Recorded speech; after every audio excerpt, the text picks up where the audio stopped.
Welcome back to my channel.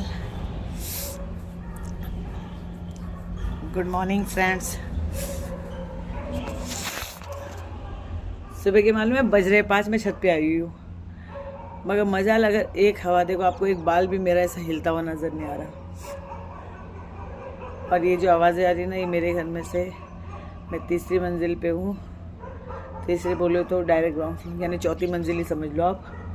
और नीचे से जो आवाज़ आ रही है मेरे घर में से मेरे कुत्तों की आ रही है, क्योंकि मैं ऊपर आ गई तो अभी थोड़ा भूख लगे। और फिर मेरी बेटी अब उसको उठ के एक चाटा लगाएगी और अंदर सुला देगी।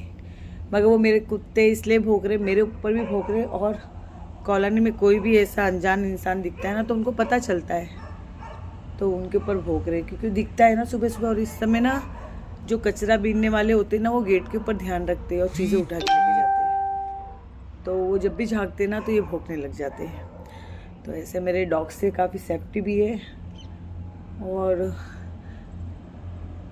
सेफ्टी है तो क्या बेजुबान जानवर है ये, तो बेचारे क्या करते हैं। कल की आप लोग को एक बात बताऊँ, मैंने बहुत बार वीडियो में उस लेडीज़ का नाम लिया है। फर्स्ट फ्लोर पे एक मातू फैमिली रहती है, इतना परेशान कर रखी है। 2 महीने का बिल आया है 1250 फ्लैट के अंदर ना, और वो भी मेरी बदौलत ही इतना कम बिल आ रहा है, वरना बिल हमारी बिल्डिंग में आता था एक जन का, यानी पर मेंबर की बात बता रही, पर फ्लैट, पर मेंबर नहीं, पर फ्लैट की बात बता रही हूँ। तो 1250 आए, 2.25 महीने का बिल। तो 2 महीना आप समझ लो, जिसमें स्वीपर का भी है, जो सफाई वगैरह करता है, उसके 2000 रुपये के तक जाता है। तो 4000 वो हो गए। लाइट का बिल, जो गार्ड जिसमें 24 घंटा कूलर चलाता है, देखो वो तो चलाएगा, गर्मी है तो लाइट का बिल इतना आना है, जिसमें मोटर बेटर सब चल रही है। तो उसने मेरे को बोला कि आपने क्या, यानी क्या हिसाब से ये पैसे आपने जोड़े। तो उसने ये कहा कि आपने क्या हिसाब से पैसे जोड़े। तो फिर मैंने उसको हिसाब लिख के भी भेज दिया। 50 रुपया मैं एक्स्ट्रा लेती हूँ हर फ्लैट वाले से। ये बहुत 4-5 साल से चल रहा है, जैसे कोई और भी मेंटेनेंस ले रहा था, कि कुछ छोटा मोटा काम होता है तो हम लोग किसी से मांगते नहीं है कि 300 रुपये दे दो, 400 रुपये दे दो, हम लोग अपने पास से करवा देते। पीछे की कहीं भी सफाई, घास फूस निकालना है तो आजकल 20-25 रुपये में तो कोई करता नहीं है, 200-400 रुपये नॉर्मली ले लेता है। तो उसका पता नहीं कौन से पुलिस वाले उसके जानकार है, कमिश्नर है कि डीएसपी है, पता नहीं। और मेरे को समझ में नहीं आता ये डीएसपी है, शायद कमिश्नर हो, कोई भी हो, वो अपने घर के हो गए।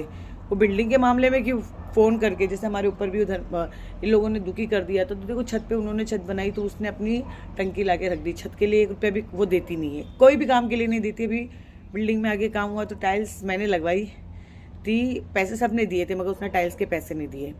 वो किसी चीज़ में जल्दी से योगदान नहीं देती और सबसे पैसे उसके लेट आते। कई बार पेनल्टी भी लग गई है, कई बार यानी किसी चीज़ के पैसे नहीं देती, और गवर्नमेंट सर्वेंट है और बहुत ज़्यादा परेशान करती। बिल्डिंग में उससे कोई बात नहीं करता है, उसके घर में तो पता भी नहीं चलता कि कौन मरा, किसकी शादी हुई, किसी से वो बात नहीं करती। कोई उससे बात करना पसंद ही नहीं करता, क्योंकि उसका नेचर ही ऐसा है। और पहली बात तो देखो, आप किसी को उंगली करोगे, फिर आप करके निकल जाओगे, तो देखो सामने वाले को भड़काओगे तो फिर सामने वाला भड़क के बोलेगा इज्जत आपकी जा रही है, हमारा कुछ नहीं जा रहा। आपको लगता है कि हमारा जा रहा है, तुम्हारा हर महीने का ही नाटक है। कल ये सब हो गया, मुझे बोली हिसाब। और मैंने हिसाब 17 तारीख को उसको लिख के भेजी।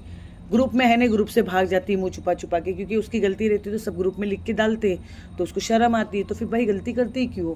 और मेरे को बोलती तुम, अभी मैं ऐसा कोई मेंटेनेंस है नहीं कि हमारे वहाँ पे महीने के फिक्स पैसे अगर दे रहे, सब में डिवाइड होता है, तो उसका हिसाब मैं उसको हर बार क्या लिख के भेजूँ। ग्रुप में रहेगी तो ही भेजूँगी, मैं अलग से उसको पर्ची भेजूँ, घर पे भेजूँ। मैं दे रही नहीं हूँ किराया, यानी मैं बिल्डिंग संभाल रही तो, मगर मैं पैसे नहीं दे रही हूँ बिल्डिंग के। तो बिल्डिंग के मैं पैसे नहीं दे रही, तो मैं अगर महीने के 500-600 रुपये नहीं दे रही हूँ, बिल्डिंग में कुछ भी टूट फूट होती, कुछ भी काम होता है, तो मैं जाती हूँ, गाड़ी मेरी, गाड़ी का पेट्रोल मेरा फूकता है। साले गर्मी में कोई घर से बाहर नहीं निकलता, मैं गर्मियों में जा के काम करवाती हूँ। अब ये सब मैंने पहले कह रखा था कि मैं मेंटेनेंस संभालूंगी तो मैं अपना मेंटेनेंस नहीं दूंगी। बस मात्र 4 महीने से 2 साल से मेंटेनेंस अभी भी मैं संभाल रही हूँ। पहले भी मैं संभालती थी, बीच में थोड़े दिन के लिए नेहा के पास गया था, तो नेहा भी संभाल रही थी। तो नेहा हर काम में मुझे ले रही थी, संभाली थी वो भी, और मेरे को ले रही थी। पैसे उसके सबसे पहले नेहा के ही आ जाते और बिना छिक छिक करे आ जाते। ऊपर एक धर्मेंद्र भैया है, वो भी दे देते, माथुर भैया भी दे देते। ऐसे 2-4 फैमिली जो दे देती है, क्योंकि आप एक फ्लैट में रह रहे हो और आपके 2 महीने में, 1.5 महीने में 1200 बिल आ रहा है। और जो पहले आता था, पहले मैं आपको बताती हूँ, जब हम इस फ्लैट में आए थे 2008 में, तब मेंटेनेंस था 1000 रुपया। पर मेंबर पर फ्लैट हर महीने। और फिर थोड़े दिन बाद हो गया था ऊपर वाले 1500 दे गया, 1400 दे गया और नीचे वाले 1200। तो आप बताओ 14 साल में, 15 साल में, 15-16 साल में या 17 साल में पैसे ही नहीं बढ़े क्या? तो बिल्डिंग बोले तो एकदम हमारी खंडर हो रही है और कारण इन्हीं का है। जो ये नीचे वाली है, मैं कह रही कि एक एक घर 25-30 हज़ार रुपये निकाल लो और बिल्डिंग को बना लो, मगर वो देना नहीं चाहती है। पूरी बिल्डिंग बर्बाद करके निकलेगी वो। और पता नहीं कौन से पुलिस वाले जो कॉल कर करके सपोर्ट कर रहे हैं उनको। पुलिस वाले कैसे सपोर्ट कर सकते जब कोई एफआईआर नहीं दर्ज है और बिल्डिंग का मामला है, बिल्डिंग में वो परेशान कर रही है। तो ये भाई अच्छा है कि आपकी अप्रोच हो तो पुलिस वाले कहीं भी कॉल कर देते हैं। गुड। चलो हवा तो आ रही नहीं है, मैं सोच रही नीचे जाऊँ, मगर मैं जाऊँगी नहीं। अभी मैं चढ़ के आई, मैं वो धर्मेश भैया के घर में भी एक डॉगी उसका इंतज़ार कर रही हूँ, आएगा तो मैं उससे मिल के जाती हूँ। और मैंने ना कुछ खाने के लिए लेके आ गई थी क्योंकि मुझे ऐसा लग रहा था ऊपर चढ़ूँगी तो भूख लग जाएगी, थोड़ा थोड़ा खाती हूँ। तो ये ऊपर आई हूँ और भी खा के निकलूँगी मैं। ओके, वाले भैया को बुला लिया। मेरे पास घास थी, मैंने सोचा कि दीवार पे घास लगा दूँ। दीवार की ऐसी वाट लगी पड़ी है और हमारे फ्लैट वालों को मैं कहती हूँ कि बिल्डिंग रिपेयर कर दो, मगर कोई रिपेयर करने के लिए तैयार ही नहीं है। 2-3 घर वाले जो अच्छी सोसाइटी में रहना पसंद करते हैं, बाकी सब रेंट पे दिए हुए हैं। और कुछ ऐसे मकान मालिक है जिनके पास पैसे है दुनिया भर के, मगर खर्चा करना नहीं चाहते। कच्ची बस्ती में रहने का शौक़ है और कच्ची बस्ती में रहेंगे। देखो ये लगने के बाद कुछ इस तरह से नज़र आ रहा है। मेरा गेट भी ख़राब हो गया है, गेट की भी जालियाँ बदलनी है, तो 2-3 दिन में गेट की जाली भी बदल दूँगी मैं। आज करवाया और भी बहुत काम करवा दूँगी। अब देखिए कैसा लग रहा है, आप बताइए मुझे। और लेके आना है मुझे यार के थोड़े यहाँ के काम, यहाँ के लिए लाना है मुझे कुछ चीज़, यहाँ के लिए भी।